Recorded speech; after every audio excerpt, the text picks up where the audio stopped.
kali, subuh, zuhur, asar, maghrib, isya.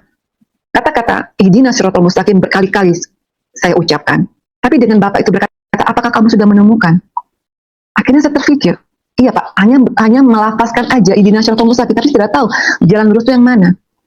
Akhirnya Bapak itu mengatakan, kalau jalan yang lurus itu ada bersama Isa Al-Masih, Tuhan Yesus. Setelah berbicara dengan Bapak itu, saya pulang. Saya buka Al-Quran kembali. Ternyata di dalam Al-Quran itu ada surat kaki. Di bawah surat kaki itu, ihdinas siratal mustaqim, ada surat kaki. Itu menunjuk lagi ke ayat yang lain. Di ayat yang lain, di situ mengatakan di surat Al-Zukhruf. Di surat Al-Zukhruf ayat 61. Di surat Az-Zukhruf itu mengatakan bahwa Isa benar-benar menjadi petanda akan datangnya hari kiamat. Karena itu janganlah kita ragu atau ya tentang hari kiamat. Isa bilang, ikutlah aku. Akulah yang menunjuk jalan yang lurus itu. Jadi akhirnya saya berpikir, apakah di surat Al-Fatihah ini jawabannya di surat Az-Zukhruf? Lama saya renungkan surat Al-Fatihah dengan surat Al-Zukhruf. Karena memang kalau waktu di Islam dulu, memang Imam Mahdi itu identik dengan Isa yang akan turun. Tanda-tanda hari kiamat, Isa akan turun sebagai Imam Mahdi, menjadi hakim untuk seluruh umat manusia di muka bumi ini. Sedangkan di sini mengatakan Isa lah tanda-tanda tentang hari kiamat. Setelah itu saya berpikir, oh berarti Isa lah yang menunjukkan jalan kebenaran itu. Ya, shalom saudaraku yang dikasihi oleh Tuhan. Jumpa kembali bersama saya dalam channel VB Official. Dan saya tak henti-hentinya mengucapkan banyak terima kasih kepada setiap teman-teman yang sudah mendukung channel ini. Sehingga melalui dukungan Bapak Ibu Saudara sekalian, channel ini terus berkembang. Dan semakin hari, channel ini semakin dilirik oleh algoritma YouTube untuk membagikan cuplikan-cuplikan video kesaksian para murtadin yang mengalami perjumpaan pribadi dengan Tuhan Yesus. Ya, teman-teman, kiranya Tuhan Yesus memberkati Bapak Ibu dan Saudara sekalian. Oke, baik teman-teman dan saudara yang dikasihi Tuhan, kali ini kita kembali melihat satu cuplikan di mana seorang murtadin menyampaikan kesaksian yang sungguh memberkati bagi kita semua dan juga memberkati semua para pendengar dan juga teman-teman yang share video-video ini. Dan kali ini teman-teman, murtadin ini kembali lagi menyampaikan kesaksian dari dia berasal dari Tanah Minang ya. Dan lagi-lagi ya teman-teman ya, Tanah Minang ini benar-benar dijamah oleh Tuhan sehingga banyak orang yang mulai sadar dan menerima Kristus sebagai Tuhan dan Juru Selamat mereka. Nah, awalnya teman-teman dan saudaraku yang dikasihi oleh Tuhan, ya seperti yang sudah disampaikan di awal tadi ya. Awal mulanya ia mengalami perjumpaan pribadi dengan Tuhan Yesus karena ya adanya pergolakan batin, ada perdebatan batin ya yang terus menerus bergejolak dalam dirinya sehingga ia mulai semakin belajar dan memperdalami kitab sucinya sendiri, dan akhirnya ia menemukan kebenaran di dalam kitab suci tersebut. Dan akhirnya apa yang terjadi Bapak Ibu dan Saudara, Sri Rahayu tinggalkan agama lamanya dan terima Tuhan Yesus. Nah, karena itu teman-teman dan saudaraku yang dikasihi oleh Tuhan, saya juga berharap bahwa ketika teman-teman men-share video-video kesaksian rohani dalam channel ini maupun di luar channel ini, maka kita sedang memberitakan kasih Tuhan kepada setiap mereka yang tidak terjangkau, yang kita tidak bisa berjumpa secara offline, tetapi melalui pembagian, melalui share-share video-video ini, maka saya rasa dan saya percaya bahwa mereka yang mendengar pasti akan mengalami berkat dan mereka dikuatkan, dan melalui kesaksian tersebut mereka juga diteguhkan iman mereka untuk tetap setia kepada Tuhan Yesus. Nah, karena itu Bapak Ibu dan Saudara, kita lihat dulu cuplikan video dalam kesaksian berikut ini dia cuplikannya.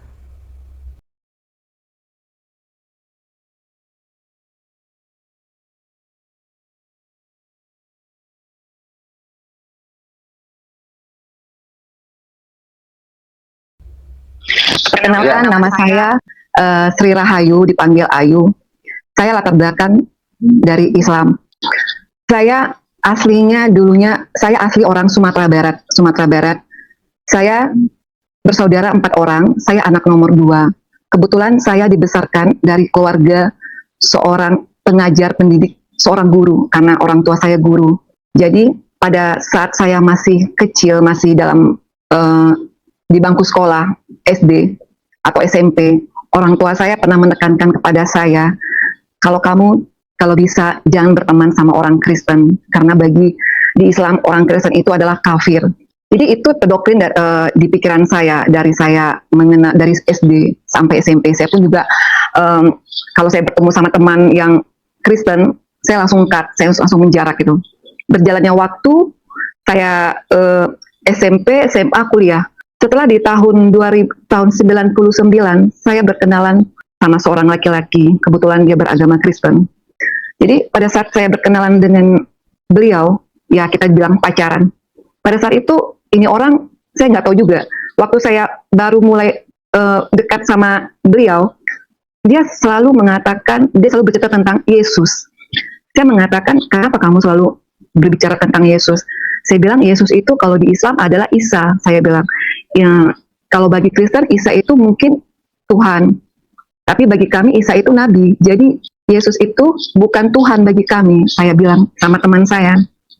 Tapi teman saya selalu berkata, ya mungkin ya sebagai dia seorang Kristen yang sungguh-sungguh, dia ingin menyampaikan amanat agung itu, dia selalu katakan kepada saya.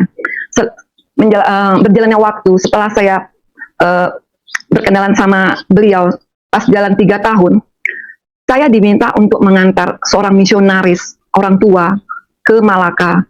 Kebetulan misionaris itu bapak rohani dari teman saya ini. Mungkin maksud dia, mungkin biar bapak rohani dia ini, misionaris ini bisa menyampaikan tentang juru selamat Tuhan Yesus itu kepada saya. Jadi waktu itu, karena ini orang tua, saya sudah opa-opa atau opung-opung lah gitu. Jadi saya izin dengan orang tua saya. Kebetulan waktu itu saya teman saya ini sudah menjalin hubungan komunikasi dengan keluarga saya, dengan orang tua saya. Akhirnya orang tua saya kasih izin karena mungkin ini orang tua rohani dari teman saya. Di dalam perjalanan saya menemani bapak misionaris ini, orang tua ini ke Malaka. Mungkin asumsi orang saya membawa seorang opa atau opung atau kakek pergi berobat ke Malaka, karena Malaka itu identik dengan image orang tuh untuk tempat orang check up, berobat. Selama perjalanan sampai di Malaka, saya menuju rumah seorang anak rohani dari bapak misionaris ini, namanya dari misionaris ini. Dalam perjalanan, dia selalu mengatakan kepada saya, anakku, cobalah kamu kamu percaya dengan Tuhan Yesus sebagai Tuhan dan Juru Selamat. Kamu tidak apa-apa kalau kamu masih sholat, kalau kamu masih Islam, tapi menerima Tuhan Yesus sebagai Tuhan dan Juru Selamat. Saya waktu mendengar itu saya hanya diam saja, saya diam. Terus bapak itu selalu berbicara terus tentang Isa, yang dibilang kalau di Islam itu Isa. Jadi setelah berjalannya waktu, akhirnya saya sampai ke rumah dari anak rohani bapak misionaris ini. Ternyata saya sampai di rumah sebuah keluarga berasal dari orang India Tamil. Setelah sampai di sana, saya dilayani, terus saya dikasih kamar di atas. Keesokan harinya saya turun dari atas rumah orang India Tamil ini, saya mendengar ada kayak ada keramaian, kayak ada suara nyanyi-nyanyi, tapi saya tidak mengerti nyanyi apa, karena mereka bernyanyi dengan bahasa India. Setelah itu saya duduk dekat mereka. Setelah acara selesai, tiba-tiba tuan rumah itu memberi saya sebuah buku. Dia kebetulan bisa berbahasa Melayu. Dia bilang sama saya, kamu boleh baca buku ini. Saya yang punya buku ini saya belum baca. Dia bilang sama saya. Terus saya lihat covernya buku itu melambangkan kubah dari masjid. Setelah saya menerima buku itu, saya membaca. Bab demi bab saya baca. Tiba-tiba hati saya tertantang, bergejolak. Dalam hati saya ini apa benar apa tidak gitu. Semakin saya membaca buku ini, saya semakin tertantang. Karena ini yang saya baca itu merupakan pokok atau tiangnya dari agama waktu itu yang saya anut. Setelah saya hampir berakhir membaca buku itu, saya masih berdoa. Saya bilang gini, ya Allah ya Tuhan, apakah buku ini merupakan kebenaran? Berarti kalau benar, berarti selama ini salah yang saya ketahui. Kalau benar, saya akan baca buku ini sampai selesai. Kalau tidak, buku ini merupakan suatu penghinaan atau bagaimana lah gitu. Setelah itu malamnya kayaknya Tuhan kuat menggerakkan saya harus membaca buku ini sampai tuntas. Setelah sampai tuntas saya membaca buku ini, saya bilang keesokan harinya sama bapak orang India Tamil ini, saya sudah membaca buku ini, saya mau pulangkan buku dia bilang, you boleh ambil, dia bilang you bawa pulang. Akhirnya keesokan harinya saya balik dari Malaka, saya harus pulang ke Pekanbaru. Sampai di Pekanbaru, saya bergumul kayak bergejolak selalu di hati dan pikiran saya. Ini apa benar apa tidak? Apa benar apa tidak? Apakah benar Isa yang saya yakini di agama Islam sebagai Tuhan dan Juru Selamat? Setelah itu saya sampai di Pekanbaru, keesokan harinya, di hari Minggu, saya berani beribadah datang ke sebuah gereja yang ada di Pekanbaru. Di saat itu, saya datang menghadiri kebaktian di gereja tersebut. Tiba-tiba pas kita disuruh berdiri, kebetulan jemaat semuanya disuruh menaikkan lagu. Saya tidak tahu lagu itu apa. Saya disuruh berdiri, saya juga berdiri. Tiba-tiba saya mendengar lagu yang dibawain sama jemaat di dalam gereja tersebut. Lagunya hanya ini. Ya Aba Bapa, ini aku anakmu, layakkanlah seluruh hidupku. Pujian itu saya dengar seperti saya tiba-tiba merinding.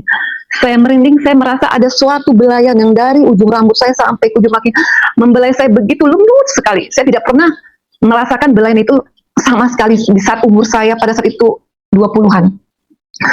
Seterusnya, bapak yang di depan pendeta itu, dia menyuruh angkat roti dengan anggur. Saya tidak tahu ini apa. Kebetulan anggur itu ditutup seperti kayak agar-agar. Jadi saya tidak mengerti, saya tidak makan. Saya masukin ke dalam tas.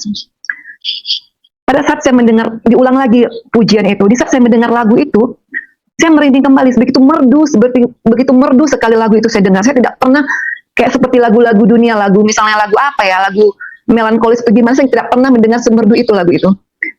Setelah berakhirnya ibadah, saya pulang, saya ketemu sama teman saya berkata, Bang, tadi aku ke gereja, oh ya, terus tadi ada ini loh, aku dikasih ini, terus kamu makan? Enggak, bukti kan aku kasih lihat.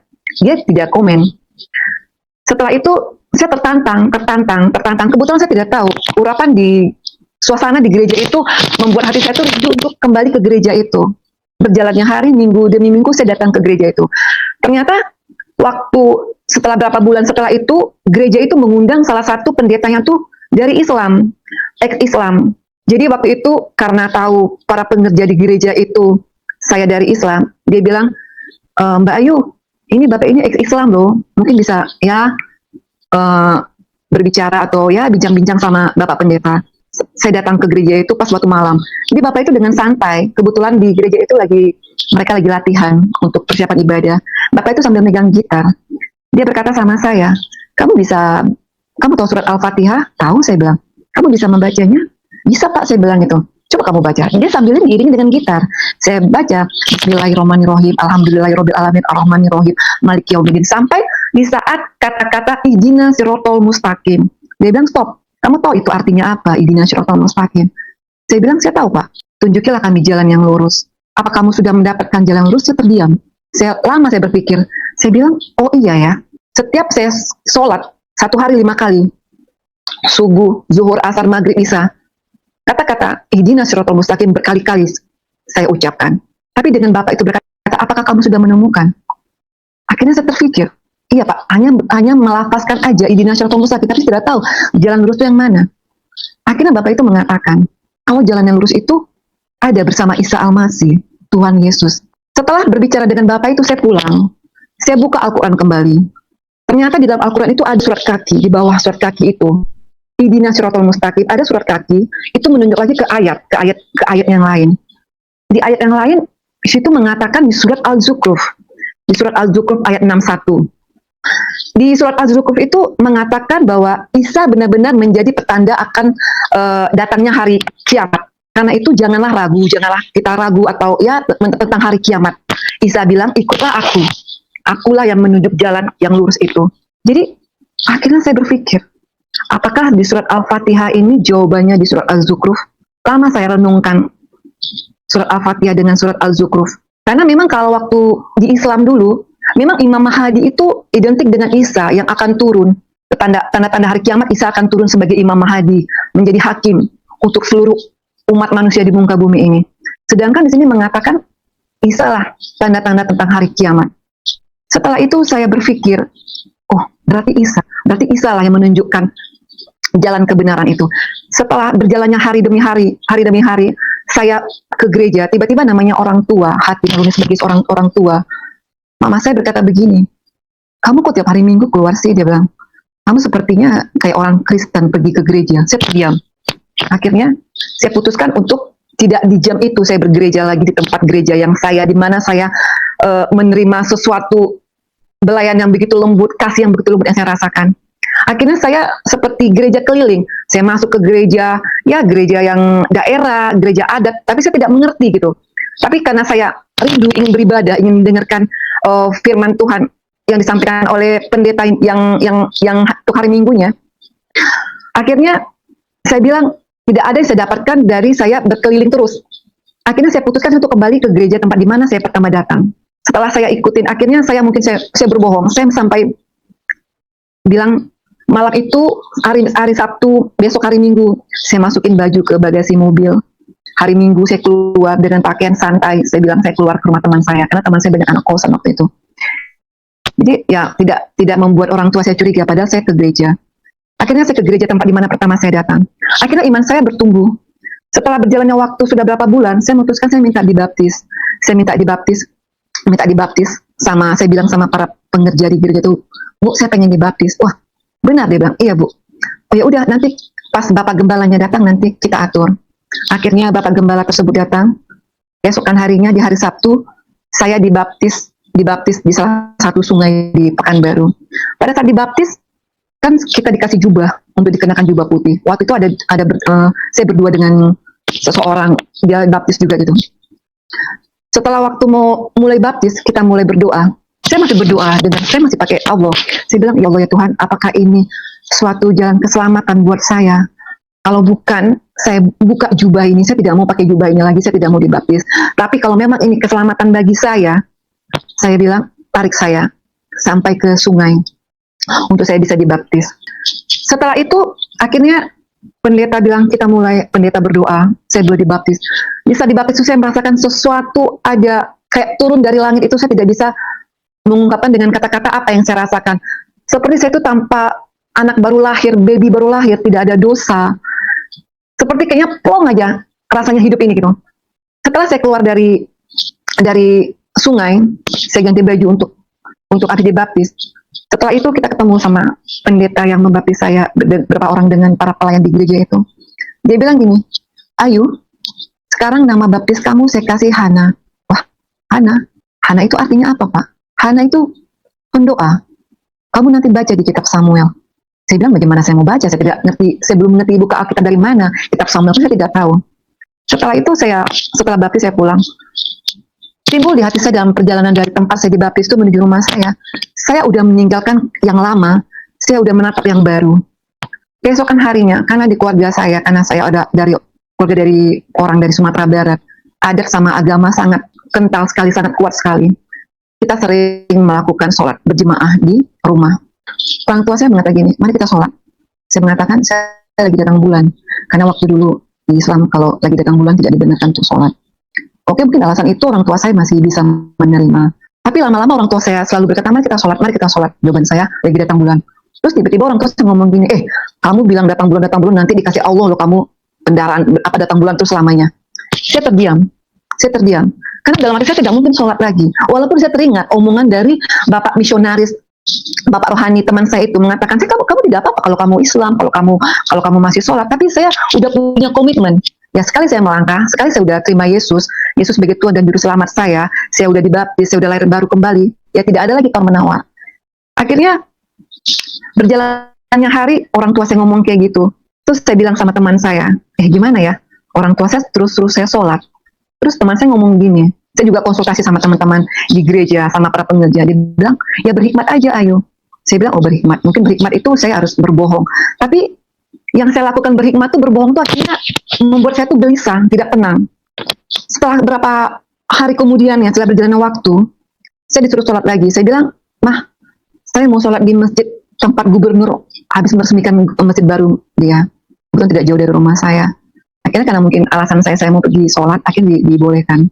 Saya taruh mukena di dalam mobil, dalam perjalanan, saya berhenti di tepi jalan. Saya berdiam diri. Saya bilang, saya banyak berbohong. Tiba-tiba saya buka Alkitab. Saya tidak tahu buka Alkitab itu dari mana, tapi saya main asal buka gitu aja. Tiba-tiba saya membaca dalam firman Tuhan itu di Matius, waktu saya di Matius, Lihat aku mengutus kamu seperti domba di tengah serigala. Hendaklah kamu cerdik seperti ular, tulus seperti merpati. Si diam. Maksudnya ini apa ya? Setelah berakhirnya waktu maghrib, saya pulang kembali. Saya pulang. Ya mungkin orang tua saya mengatakan saya sudah selesai sholat. Saya bertelepon dengan teman saya. Saya bilang, tadi aku disuruh sholat. Tapi aku pergi ke masjid tempatnya Gubernur Anies meresmikan. Aku bilang alasan, aku berhenti di tepi jalan. Tiba-tiba aku membuka Alkitab. Firman Tuhan aku baca, berkata begini, teman saya diam aja. Mungkin dia mengamati. Setelah itu berjalannya hari demi hari, orang tua saya lama-lama curiga. Dia bilang, kamu kayaknya sepertinya udah Kristen. Dalam hati saya, aduh bagaimana ya? Saya jujur, saya belum menikah. Saya masih tanggung jawab orang tua. Kalau saya diusir, saya mau tinggal di mana? Saya mau kemana? Berkecamuklah di hati saya gitu kan. Tapi saya tidak bisa berbohong sama orang tua saya. Kalau saya sudah tidak satu agama dengan orang tua saya. Pada malam harinya saya buka Alkitab. Saya waktu itu saya nggak ngerti baca saya belum tahu dari Kejadian sampai Wahyu, saya main asal buka aja. Tiba-tiba firman Tuhan banyak berbicara kepada saya di Matius. Pada saat itu saya membaca di Matius, Tuhan mengatakan, barang siapa yang menyangkal aku di depan manusia, aku akan menyangkal kamu di depan Bapa yang di sorga. Jadi saya bilang, aduh saya menyangkal Tuhan di depan keluarga besar saya. Berarti Tuhan pun akan menyangkal saya di depan Bapa di sorga. Sedangkan saya sudah menerima Tuhan Yesus sebagai Tuhan dan Juru Selamat saya. Akhirnya saya berkecamuk terus di hati saya. Akhirnya saya memutuskan, saya bilang sama teman saya. Pada saat itu kita berteman sudah berjalan 5 tahun. Saya bilang, Bang, kayaknya aku nggak bisa lagi untuk berhikmat atau berbohong kepada orang tuaku masalah keyakinan yang kuanut sekarang. Karena Tuhan sudah berbicara, saya tertampar dengan firman Tuhan ini. Kalau kamu menyangkal aku di depan manusia, aku akan menyangkal kamu di depan Bapa di surga. Padahal saya sudah mengakui Tuhan Yesus sebagai Tuhan dan Juru Selamat. Setelah itu, mungkin tiba saatnya akhirnya, ya teman saya mengutus utusan dari keluarga dia untuk melamar saya. Akhirnya kita menikah. Tapi saat menikah kita pun berkata bahwa kita di luar kota lah, di luar negeri lah gitu. Setelah menikah seminggu setelah itu saya pulang ke rumah orang tua saya. Tapi namanya orang tua saya, dia sebagai seorang ibu, dia sudah merasa kalau saya ini anak ini bukan sejalan lagi sama dia. Ya namanya kebohongan, ya pasti akan tercium juga. Jadi ada yang menyampaikan kalau saya sudah Kristen. Tapi karena dia tahu saya sudah menikah, dia pun mungkin tidak bisa untuk berkata, karena saya sudah jadi tanggung jawab dari suami saya. Tapi dia melihatkan sikap, ya jutek itulah mukanya, kesal. Setelah itu saya sudah berumah tangga, saya dengan keluarga kecil saya. Setelah saya melahirkan anak saya pertama, orang tua saya datang ke rumah saya pas waktu itu Natal. Sebenarnya tidak akan bakal mau datang, karena melihat cucu. Setiap orang tua saya datang pada saat itu, seperti kayak dia duduk di rumah saya itu, seperti kayak di kursi itu kayak ada bara api atau sebuah kursi berduri lah, sehingga bikin dia harus cepat keluar dari rumah anaknya gitu. Berjalannya waktu, saat saya sudah punya anak pertama, saya melahirkan anak pertama. Jadi ya namanya orang tua, ternyata anak yang saya lahirkan seorang laki-laki. Pada saat itu karena saya melakukan persalinan, melakukan sesar, pada saat itu suami saya agak telat datangnya. Waktu itu dia ada urusan kerjaan lah, mungkin ada meeting. Tiba-tiba ya orang tua saya, papa saya mengazankan anak saya. Ya karena kan kalau Islam, ya dia mungkin meyakini kalau ini cucu ini masih Islam, anak masih Islam gitu kan. Padahal dia udah tahu kalau saya sudah Kristen. Dia diazanin anak saya. Waktu anak saya lahir. Setelah saya udah mulai kuat lah setelah dilahirkan, saya datang ke gereja, saya antar anak saya untuk penyerahan anak ke gereja. Tiba-tiba Bapak pendetanya berkata, saya tengking, roh Al-Fatihah, surat Yasin, dan semuanya lah. Pada saat itu luar biasa anak saya melengking 3 kali. Wah, dia bilang gitu kan. Jadi seperti kayak keluar gitu. Setelah itu Bapak pendetanya, kebetulan suami saya memberi nama anak saya itu Joseph. Tapi karena Bapak pendeta itu, dia bilang begini, saya tambah namanya Joseph Paanea. Saya bilang, Pak, Paanea itu artinya apa? Paanea itu adalah penguasa. Wah, luar biasa. Saya bilang, nanti kamu baca di Kejadian, Paanea itu artinya apa? Kalau di bahasa Ibrani itu Yusuf. Yusuf diberi kuasa sama Fir'aun untuk menguasai Mesir, berarti orang kedua setelah raja. Setelah berjalannya, kebetulan anak saya menjadi cucu kesayangan dari orang tua saya. Tapi namanya, karena cucu kesayangan, orang tua saya, neneknya itu selalu, kalau misalnya apa, Bismillah ya. Nah, Bismillah kalau dia ngasih cucunya makan gitu. Saya diam aja gitu. Tapi yang penting bagi saya kalau anak saya udah saya serahkan, saya percaya segala roh Al-Fatihah, surat Yasin, apapun lah, sudah kita katakan dengan nama Tuhan Yesus. Jadi saya tenang saja. Berjalannya waktu akhirnya saya melahirkan anak kedua. Waktu saya melahirkan anak kedua, karena saya anak perempuan, kalau kami orang Sumatera Barat ini kalau habis melahirkan terus di rumah orang tua, ya orang tua perempuan lah yang mengurus.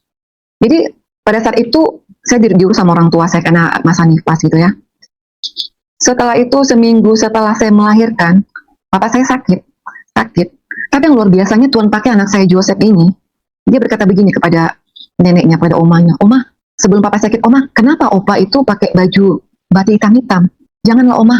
Jadi terus papa saya ngomong gini sama mama saya, gimana cucumu ini? Kok aku disuruhnya buka pakai baju ini? Ya namanya anak kecil mungkin ya, mama saya bilang ya anak kecil. Tapi setelah itu anak saya melarang opanya untuk berpakaian baju hitam, baju batik itu. Keesokan harinya papa saya sakit, memang dia ada bawaan jantung. Jadi tapi waktu dia sakit itu, tapi waktu saya melahirkan, papa saya sempat mengantar saya untuk check up kembali sama dokter karena saya harus periksa karena operasi. Mungkin karena saat itu mungkin dia tahu mau pergi, dia sayang sekali sama saya. Sini papa antar kamu ke dokter. Setelah itu dia sakit, ya seminggu lah setelah itu dia sakit. Waktu dia sakit, saya masih ke kamar dia, karena saya di rumah orang tua saya waktu saya habis melahirkan. Terus papa saya ngomong gini sama saya, aduh dia bilang itu kan, aku masih terpikir-pikir anakmu, dia bilang itu, ya udahlah pak, anak kecil saya bilang, setelah papa saya ngomong gitu, pas maghribnya papa saya meninggal. Saya sedih sekali. Ya kan hanya di Islam tidak boleh jenazah lama-lama. Keesokan paginya habis sholat zuhur, papa saya harus dikubumikan. Waktu bapak saya dimandikan jenazahnya, ya suami saya karena dia udah masuk ke keluarga besar saya, dia sebagai seorang menantu, saya pun juga anak. Pada saat jenazah almarhum papa saya dimandikan, mama saya melarang, tidak boleh suami kamu memegang jenazah almarhum papamu. Saya sedih sekali. Kenapa? Kok suami saya tidak boleh memegang jenazah almarhum papa saya untuk memberi penghormatan terakhir? Dan saya pun tidak boleh dekat sama jenazah almarhum papa saya. Setelah itu suami saya dengan dia tunjukkan sebagai seorang menantu, dia urus baik-baik. Akhirnya setelah pemakaman, setelah berjalannya waktu demi waktu, akhirnya anak saya kedua, saya pindah ke Batam. Saya kembali lagi teringat kepada firman Tuhan di Matius tuh, yang mengatakan, ya karena namaku kamu akan digiring ke pemuka agama. Terus adalah kamu seperti kita harus pindah ke kota yang lain gitu. Akhirnya kami pindah dari Pekanbaru kami ke Batam. Setelah saya pindah ke Batam, waktu itu orang tua saya mau datang ke Batam. Tiba-tiba suami istri berdoa. Saya bilang sama suami saya, mama saya mau datang. Karena kan ya namanya juga seorang udah janda, ya mungkin dia bebas lah untuk mau kemana. Kita berdoa. Kita bilang kita berdoa Tuhan, biarlah Tuhan nanti ada perjumpaan pribadi. Ya antara kau bisa menyatakan kuasamu dan orang tua kami ini, baik dengan suasana di rumah atau melalui mimpi atau di kamar.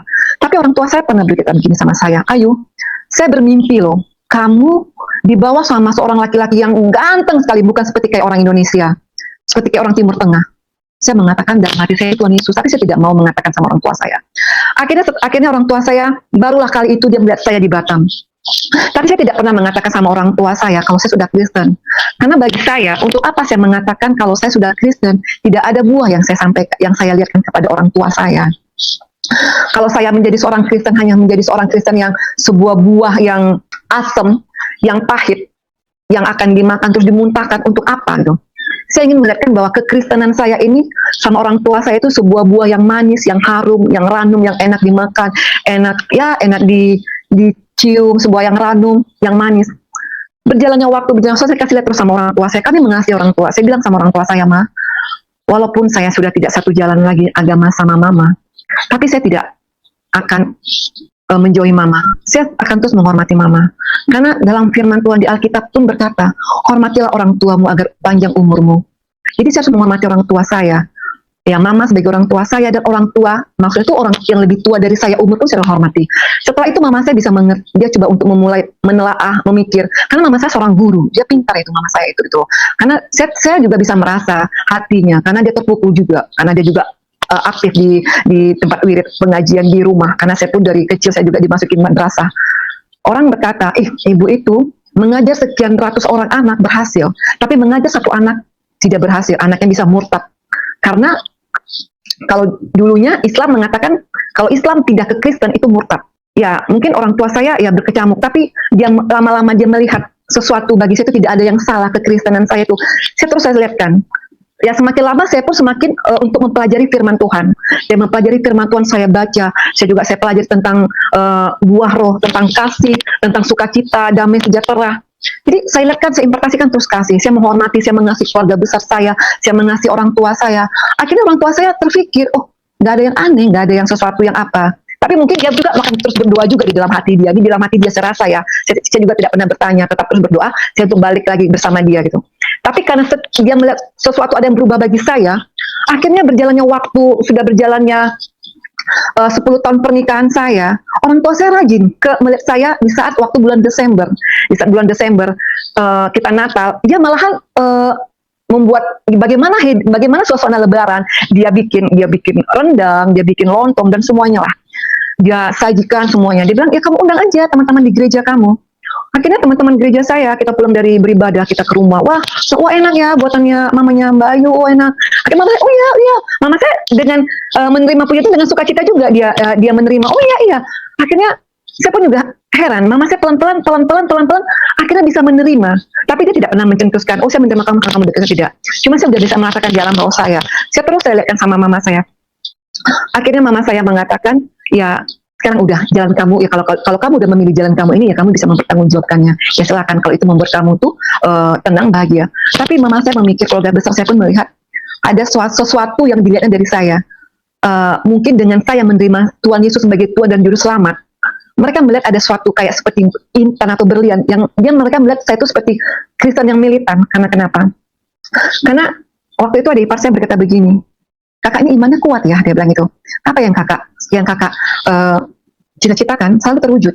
Terus saya ngomong gini sama ada ipar saya juga sama orang tua saya, Tuhan yang saya tambah bukan Tuhan yang mati di kayu salib, tapi Tuhan yang saya tambah itu Tuhan yang hidup, saya bilang. Karena kenapa saya bilang Tuhan yang hidup? Dengan prosesnya waktu demi waktu perjalanan hidup saya, penyertaan Tuhan begitu sempurna dalam kehidupan saya bilang pertolongan Tuhan. Sehingga ya Tuhan pun selalu ya pemeliharaan Tuhan dengan rumah tangga saya, dengan suami saya, dengan anak-anak saya. Akhirnya keluarga saya melihat, ya sekarang ini puji Tuhan, keluarga saya bisa menerima. Kalau ada apa-apa mereka selalu telepon saya, Kak bantu doa ya Kak, tolong doain ya. Mama saya kemarin terakhir, karena kita dalam COVID ini, ayo kamu doain mama ya, biar mama panjang umur. Saya bilang, oh mama kok tiba-tiba WA saya, kok berkata begitu, dia waktu itu lagi di Padang, di rumah adik saya. Tapi saya merasa, wah ternyata Tuhan yang saya sembah itu adalah Tuhan yang benar-benar nyata gitu, melihatkan kuasanya gitu loh. Dan Tuhan pun bisa mulai menjamah hati keluarga besar saya, pikiran mereka gitu loh kan, sehingga mereka bisa menerima saya. Dan akhirnya ya pernikahan saya sudah berjalan 17 tahun. Saya pun dengan suami udah memutuskan kami untuk melayani Tuhan. Puji Tuhan kami sudah melayani Tuhan dengan ya dibilang full heart, memang full heart itu, tapi karena saya masih berbagi waktu urus rumah tangga, anak gitu, tapi saya tetap melayani Tuhan bersama suami. Akhirnya orang tua ngomong gini, kamu harus jaga semuanya, wibawa kamu, sikap kamu, tindakan kamu, pergaulan kamu, pakaian kamu, karena kamu sudah mulai disorot. Dalam arti kata, dia bilang ya kamu sudah di gereja, sampai dia ngomong gini sama saya, kapan kamu bisa khotbah? Dia bilang itu. Kapan kamu bisa ceramah? Dia bilang itu. Dia masih pakai bahasa ceramah. Kok kamu bernyanyi terus? Dia bilang. Saya bilang, ya kita lihat nanti bagaimana Tuhan. Saya bilang mungkin belum kapasitas saya untuk berkhotbah. Saya bilang. Tapi puji Tuhan gitu loh kan. Ya memang semua proses yang saya alami itu memang menyakitkan bagi saya. Tapi endingnya tuh semuanya indah pada waktunya. Akhirnya berjalan waktu demi waktu, tahun demi tahun. Puji Tuhan keluarga besar saya bisa menerima saya. Dan mereka pun ya kalau ada apa-apa selalu menopang, selalu meminta sama saya, Kak tolong dalam doa ya, tolong doain ya. Akhirnya saya bilang, aduh Tuhan luar biasa Tuhan ini dalam kehidupan saya. Ya begitulah yang saya alami perjalanan saya mengenal Tuhan Yesus. Memang saya mengenal Tuhan Yesus di saat saya udah mulai dewasa, di saat saya udah mulai wisuda. Jadi karena saat itu saya baru menyadari Tuhan memberi kita akal dan pikiran untuk menguji segala sesuatu. Jadi apalagi pada saat itu saya udah mulai ya udah 20-an lah ya, pasti saya kan seorang mahasiswa, saya kan mempunyai akal dan pikiran untuk menguji segala sesuatu. Saya uji, saya telah akhirnya saya menemukan bahwa Tuhan Yesus adalah Tuhan dan Juru Selamat. Dan itulah sebagai Tuhan dan Juru Selamat saya yang selalu menopang hidup saya. Yang saya rasakan setelah saya menerima Tuhan Yesus, ya saya selalu merasakan damai sukacita yang Tuhan berikan. Walaupun pencobaan ada yang Tuhan berikan kepada saya, tapi ada sesuatu yang saya rasakan. Karena dalam firman Tuhan, aku tidak akan membiarkan kau seorang diri. Roh penghiburku, roh penolongku akan senantiasa turun kepadamu. Jadi di saat saya merasa ada kesesakan, masa saya ada pencobaan, saya percaya pertolongan Tuhan itu pada waktunya. Dan saya juga tahu bahwa Tuhan pun juga memberi pencobaan kepada kita itu tidak akan melampaui dari batas kemampuan kita. Yang mungkin pada saat itu saya mengalami apa ya, pergumulan salib yang saya pikul untuk mengikut Tuhan Yesus dengan keluarga saya, mungkin time-nya sampai sekian tahun ini, akhirnya keluarga besar saya bisa menerima saya. Puji Tuhan, ya kami pun dengan sekarang ini saling bergandengan tangan, dan puji Tuhan pun teman-teman saya selalu bilang, wih luar biasa ya mamanya Mbak Ayu ya, dengan apa ya, bisa merangkul anak-anaknya. Walau Mbak Ayu bukan sejalan lagi, luar biasa. Dan hati mamanya Mbak Ayu apa ya, tulus, ikhlas. Sampai mama saya pun kalau saya bawa pun ke tempat teman saya, karena teman saya itu kan Kristen, mama saya enjoy gitu loh kan. Juga teman saya yang Buddha, kita pergi Imlek, mama saya enjoy. Jadi sampai sekarang mama saya pun bisa membela saya. Saya pernah dikatakan sama tante saya, bilang itu apa itu anak murtad, anak kafir, durhaka. Sampai mama saya bilang gini, kamu hati-hati dengan pembicaraan kamu ya. Dia bilang itu, apakah udah agama yang kamu yakin, apa keyakinan yang kamu anut sekarang ini udah membawa kamu dengan satu kebenaran? Apa yang kamu cari, yang kamu makan itu udah halal semuanya? Kamu tahu, walaupun anakku nggak satu jalan sama aku lagi, menantuku, tapi dia lebih ngerti agama daripada kamu. Saya pun kaget. Padahal itu adik ipar dia loh gitu. Jadi begitulah kesaksian saya yang bisa saya sharingkan pada malam hari ini. Ya, semoga kesaksian saya ini bisa menguatkan kita semua, bisa memberkati. Dan puji Tuhan pun, ya saya pun kami suami sudah melayani. Saya pun juga sekarang lagi belajar STT di salah satu tempat gereja saya berbakti. Ya, doain saya bisa mengikuti STT ini dengan amat. Terima kasih Bapak.